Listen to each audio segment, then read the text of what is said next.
Looking at this creek, this little stream that's going on, it looks clean, right?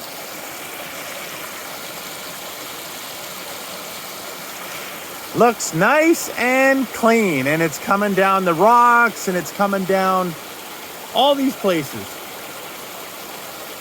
However, up above, way up there has been logging activity years ago that happened up there. There are roads that go up there, and we have no idea who's been up there, what's been up there that's going to the bathroom or dying or doing whatever into this water.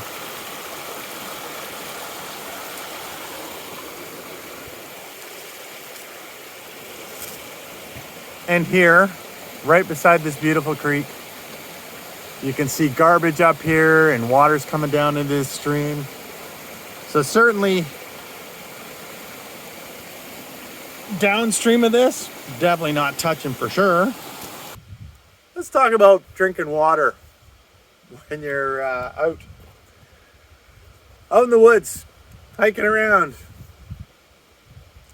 Some channels have said,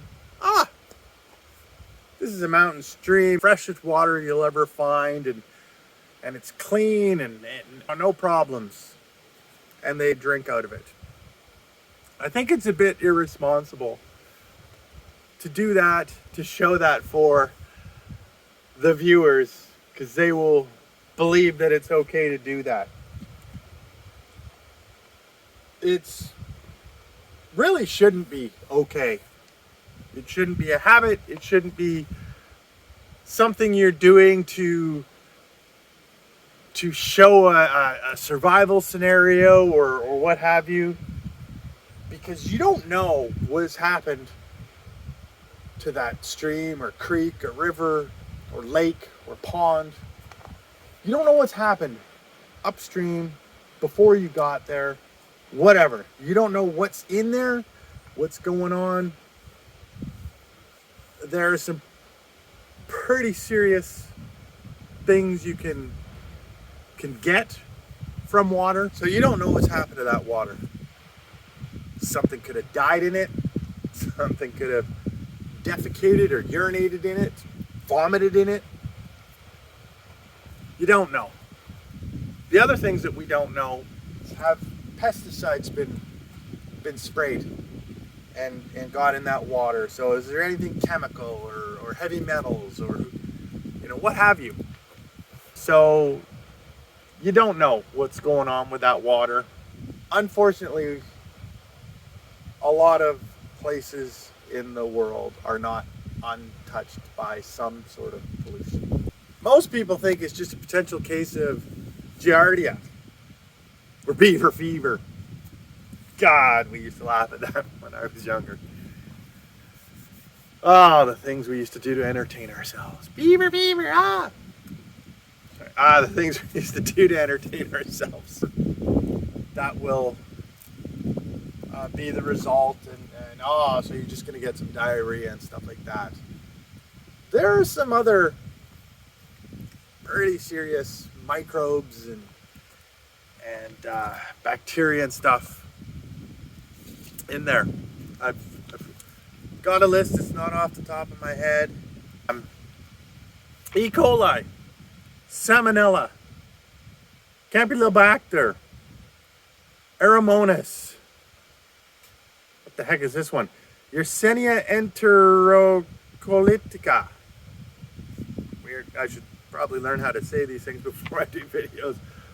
Leptospirosis, Listeria, Vibrio, Giardia, Cryptosporidium, and the one that causes toxoplasmosis.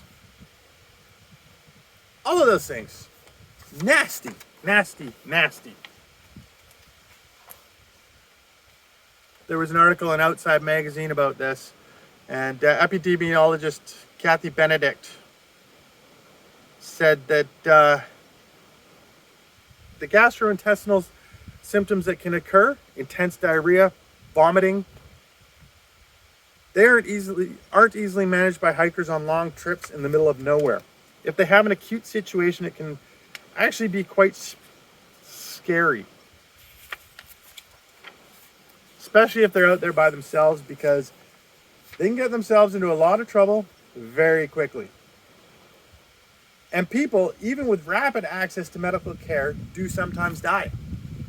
So those are some of the things that can happen from drinking that water if you spin the roulette wheel and you're very unlucky. So I know one thing that I was surprised with was toxoplasmosis, because it's as a hunter, I didn't realize it's also in mammalian meat that you eat. You can get it from that. It's not just from felines, which we have plenty of them here on beautiful Vancouver Island where I'm at. But that can cause you to go blind if you don't get it treated. And even if you do get it treated, you can have spots in your vision. It can really, really screw you up. Some people will say that they've been, drinking water from streams all their lives. And where they are, there's nothing wrong with it. Well, they're rolling the dice. They're playing around a bit. It's a matter of where you are and when you are. Because maybe at that particular point in time, something has defecated or something is dead in the stream. And you go and you drink and you have that water. Now you become infected. Or you could be infected with whatever it's in that water. Or maybe you come across that same spot 2 hours later and all of that stuff is washed away. So lucky you. Another thing that you could think of is, I'll gather that, so I won't touch the streams, I'll gather it from the trees and the blades of grass and in those hollows and stuff like that. That's still not clean. It's still water that's sitting still, and it can get parasites and bugs, and those leaves could have already had it on it, as well as birds defecating and all these things. So you're taking a risk. Have I ever had a drink from a stream or a lake? When I was younger, yes. I didn't know any better. We would be like, it's perfectly clean. I don't believe that I had any serious symptoms, but then again, I could have, because there is a delay from when these symptoms hit. So I could have gone home and been a sick child on another week and thinking that it's bad food or something like that, and that could have been a result of those things. So never knowing. So what can we do about it? Well, first thing is I would suggest bring your own water. So for overnight hikes and stuff like that, maybe it's not practical. So then what's the next thing? Boil it. You see it in all the shows. You see them getting a fire or whatever, they're MSR or gas stove, and they boil water because it kills the parasites and pathogens and viruses in the water. So that works. That is highly effective. The other thing that you can do is filtration and purification pumps. Some are better than others. Like a life straw will get out the bacteria and protozoa and stuff like that, but it certainly won't get out viruses. And maybe we have a lesser chance of worrying about that here in North America. Some of these things won't do is I mentioned before, was the chemicals and heavy metals won't get taken out.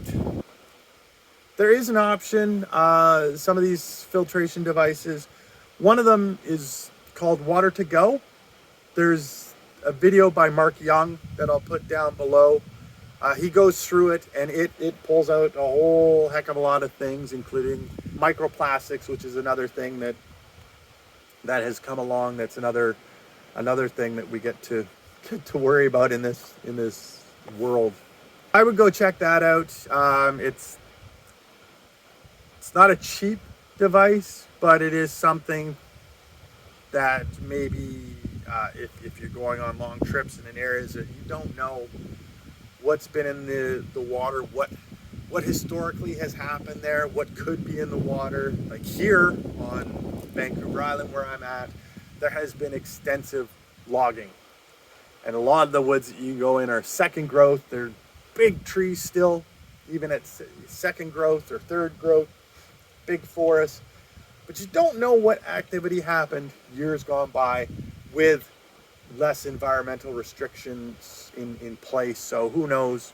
So maybe might be something that I'm going to consider getting as a safety. But for now, most of the time, I just bring my own water.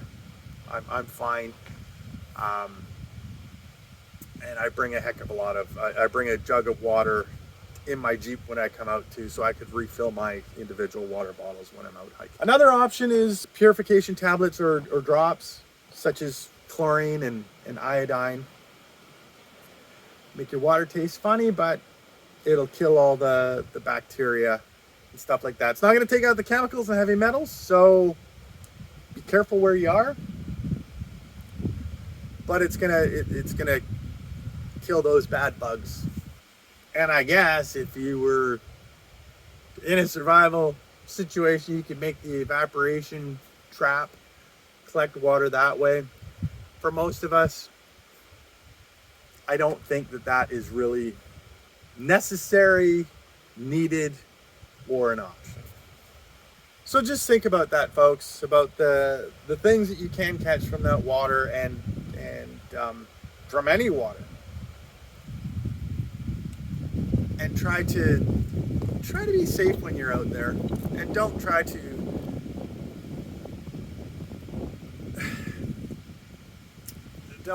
just say, nothing could happen here, because it could. And it even happened here, my home here on Vancouver Island. We had the water system, somehow got contaminated with toxoplasmosis. And a number of people got it way back in, I believe it was 1995. I'll see if I can grab that article. If I can, I'll put it down below. If not, I do have a paper that calls it out. So I'm going to put some information down below in the notes that you can go ahead and read and just get informed on this stuff. And hope it's useful. It sounds like, I'm fear-mongering a little bit. Not trying to, I'm just trying to make it so that it's practical when you're out there, and it's easy enough to bring a container with water, and if you really need to, at the very least, boil it or put some drops in it to purify it that way. And if you don't have that and you want to have one of those, the filtration units, something like that, bring that along with you. Let me know in the comments below whether you like this content. Even if you don't like the content, please let me know. If there's something that I could do better, let me know. I'd appreciate it. And good luck out there. And I say, just get out there. Get out and enjoy as well. That's what this is all about, being out in the woods.